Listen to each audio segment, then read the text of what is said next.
Okay, in this video what we're going to do is we're going to work on some metric conversions. And before we start, it's kind of nice to have a little bit of calculator skill. So I'm going to use my calculator to show you kind of some problems here. So basically I just want to remind you that 10 to the 2, which is 100, 10 times 10, right, could also be written, so 10 to the 2 could also be written as 1 times 10 to the 2. I'm just going to do a little exercise here just to show you different ways you could enter this in the calculator. Let's say that we have 200 divided by 100 times 1,000. So that's the real straightforward one, right? We go, okay, I'm going to clear my calculator. Hopefully you can kind of see it in the screen, but 200 divided by 100 times 1,000. And that is 2,000. And that makes sense, right? We cancel the 2 zeros. And then we'd have 2 times 1,000, so that's 2,000. Or 2 times 10 to the, here's the decimal, 1, 2, 3, 10 to the 3. All right. Now, I'm going to do the exact same exercise. Okay, we're going to do it using our calculator because I think people are needing help using the scientific calculator keys. All right, so I'm going to try and really focus on this piece right here for a second and see if you can see how I'm entering it in the calculator. So I have 200 divided by 10 to the 2 times 10 to the 3. Does that make sense? So I have a couple ways I can do it. I can go whatever I have for my scientific notation key, I have an EXP key. All right, so when I push this EXP, it assumes that the calculator means 1 times 10 to the, which would also mean the same thing as 10 to the, right? So EXP key, some of you may have EE, some of you may have SCI, some of you may have exponent, right? That's what I've got.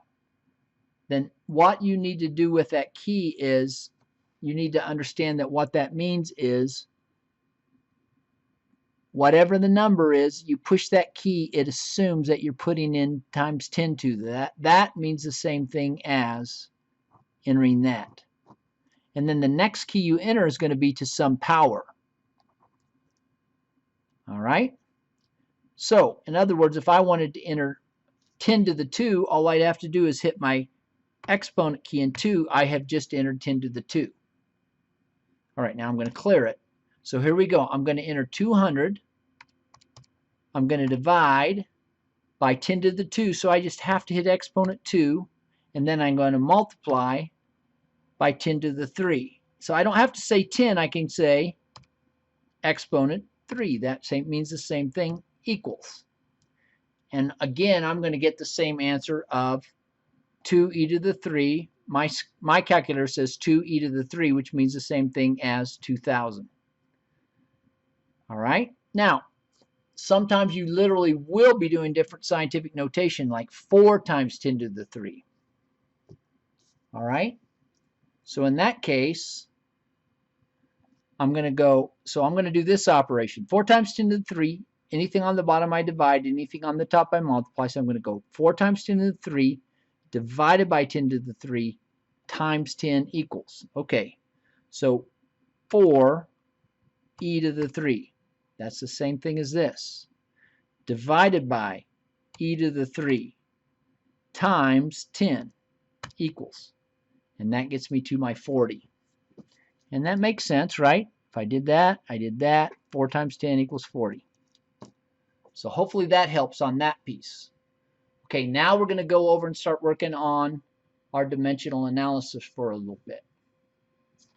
So, keys to doing conversions in dimensional analysis. You have to know 4 metric conversions. So one thing I want to tell you about is the fundamental unit, whether it be grams for mass, length, right, time, right? You might have any one of those, meters, right, liters, a time. You might also have cubic centimeters, something, a cubed unit. That's your fundamental unit, a cubed meter, sorry. That's your fundamental unit. From there, we need to use the metric conversions to get to a different size. So let's talk about this. There's 3 small. In other words, there's 3 units smaller than the standard units. A gram is about a paper clip. There are 3 units that you need to know that are smaller than a gram. The first one is a microgram. There are 1,000,000 or 10 to the 6 micrograms in every gram. That's the micro. Then there's the milligram. There are 10 to the 3 or 1,000 milligrams in every gram. That's the milli. Centa. There are 10 to the 2 or 100 centigrams in every gram. That's the centa. Those conversions would be true whether you're talking in grams or liters. For example, 10 to the 2 centiliters per liter. 10 to the 3 milliseconds per 1 second. These are the smaller ones. Now, there is also a conversion that's bigger than the gram. So when we're talking about 1,000 times bigger, or 10 to the 3, there's 10 to the 3 grams in every kilogram. That's the kilo. There's your 4 metric conversions that are constantly used in science, and that's all we expect you to know. If you need the other ones, there's some odd ones in there, the nanograms, the decigrams, that sort of thing. You can look that up in a book. These you need to have committed to memory. Next, these can be flipped. In other words, when you're doing conversion, these are conversion factors. It will still be true if you flip them. Okay? So for example, 1 gram is also equivalent to 10 to the 6 micrograms. I have micro, but it should be micrograms. 1 gram is equivalent to 10 to the 3 milligrams. 1 gram is equivalent to 10 to the 2 centigrams, right? These are the equivalents. Again, this should have a G in there for gram. 1 kilogram is equivalent to 10 to the 3 grams. These can be flipped depending on what you need them for, and you'll see that here in the math we're about to do.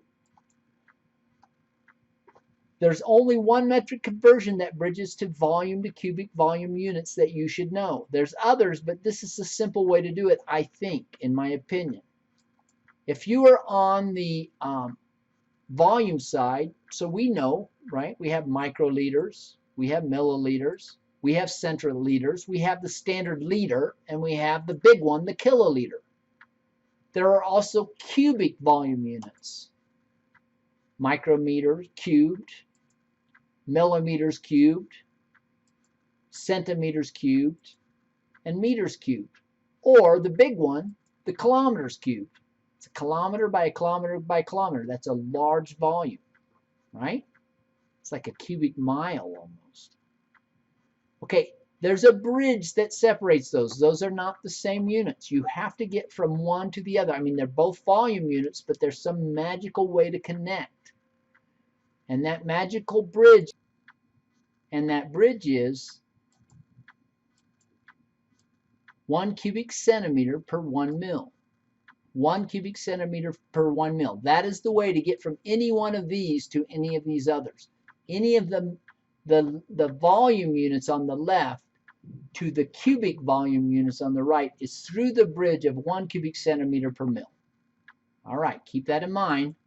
Now I'm going to give you some problems to work. I'm going to work them through with you each time. But I want you to highlight these right from the get-go, okay? I want you to be able to look at the problems and say, okay, I see something that's about to happen. First off, if it's a meter to feet and metric to English conversion, I will give you the conversion factor. So here's the conversion factor. Secondly, if you see a milligram, that's a prefix, and a centigram, another prefix, you see 2 prefixes, you know it's at least a 2-step problem because you have only prefix to standard unit conversions. I know milligrams to grams and centigrams to grams, but I don't know any prefix to prefix conversions. So I know that's at least a 2-step problem. If I see cubic units, I'm going from cubic to cubic, or squared to squared, or fourth to fourth. Nothing we will do in this class, but you could see any one of those, then you know this trick. Your conversion factor will repeat that many times. I will use my conversion factor 3 times to convert from cubic kilometers to cubic meters. The next one's pretty straightforward. I see a prefix and a standard unit. Okay, these last two, they both are suspicious because they have cubic units and then cubic volume units and then normal volume units. So again, I have to use my bridge to get across there.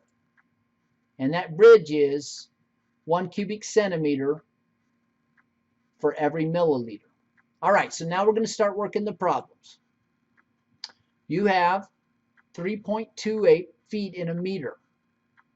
Convert 24 meters to feet. So again, I give you the conversion factor, but here's what I start with. So what I recommend you guys do is put down what you start with, 24 meters, put the units you're trying to end with, feet. Then put your conversion factors in such a way that you cancel the units you don't want and the unit you are looking for remains on top. Now these cancel, they go to 1. Anything by itself, anything divided by itself is 1. So the meter divided by the meter becomes 1, so it disappears. The number remains and says, okay, the math is 24 times 3.28, and the answer is 78.72 feet. Okay, the next one. Again, we identified prefixes in front of both, so we know it's a multi-step problem. But I start with, what am I starting with? 87 centigrams. What do I want to end up with? Milligrams. I now put in my conversion factors. The first one to remove the centigrams. And it says there's 10 to the 2 or 100 centigrams per gram. But I flipped it so the centigrams would cancel. And the second one said there's 10 to the 3 milligrams in a gram. And that should cancel the grams. So now centigrams cancel, grams canceled. I'm left with milligrams. That's what I want. The math says 87 divided by exponent 2 times exponent 3, or scientific notation, whichever you're using. My answer is 8.7 times 10 to the 2, or if it's not in scientific notation, 870 milligrams. Next problem, I have cubic units, so I know my conversion factor has to be used 3 times. I start with 895 cubic meters. I'm ending up with cubic kilometers. Oof, I'm going from very small units to very large units, so my answer should be getting smaller and smaller. I know that ahead of time. All right, conversion factor, 1 kilometer per 10 to the 3 meters. Now that will only cancel one of the 3, so I have to do it 3 times. Now my cubic meters will cancel by the meters on the bottom, the cubic meters on the bottom, and then the math says 895 divided by 10 to the 3, divided by 10 to the 3, and divided by 10 to the 3 again equals 8.95 times 10 to the negative 7 kilometers cubed. If you wanted it in decimal form, it would look like this. I highly recommend when numbers get small or large like this, they're written in scientific notation. You can set your calculators to report answers in scientific notation. Come by office hours, I can help you with that. Okay, convert 12 millimeters to meters. This looks like a single one-step conversion. Start with 12 millimeters, got to end up with meters. The conversion factor, 1 meter per 1,000 millimeters. I put it instead of 10 to the 3 just to give you a little variety here. 12 divided by 1,000. Units cancel. 0.012 or 1.2 times 10 to the minus 2 meters. Okay, here we go. Cubic volume units to volume units. I have to go through my bridge. I put in what I start with. Cubic centimeters, right? I want to end up in milliliters. I put my bridge in such that it cancels the cubic centimeters. And the math is easy. 18 times 1 is 18. There's 18 cubic centimeters. There's 18 milliliters. In your business, sometimes you call that cc's. Cubic centimeters is abbreviated cc's. All right, last one. I'm starting with cubic centimeters. I'm going all the way to liters. Again, heads up, I must have to go through the bridge. So I'm going to use that bridge because it would cancel the cubic centimeters. I'm now in milliliters. I have to go to liters.